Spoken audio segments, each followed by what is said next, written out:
Next month, survivors and victims' families will get to go inside the Pulse nightclub building. It will be the first time that they'll be allowed inside since the tragedy 9 years ago and before the building is demolished. But as Gail Pascal Brown reports, not all who applied will get a chance to go inside. Gail. That's right, Michelle. You know, the city of Orlando tells West 2 News it's carefully and thoroughly reviewing and vetting all of the requests for the Pulse site visit. But one survivor says it hurts that she was rejected because this opportunity would have been a way of healing for her.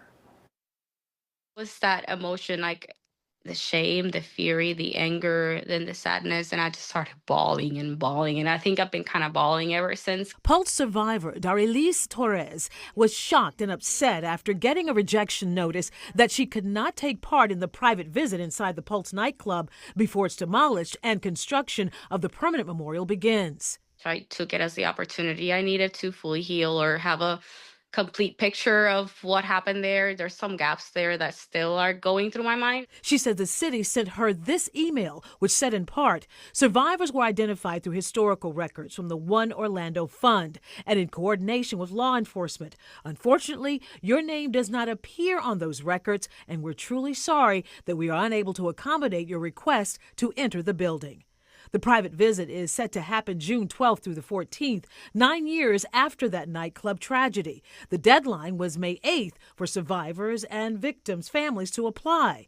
So far, the city of Orlando tells West 2 News it has received close to 100 requests from victims' families and survivors.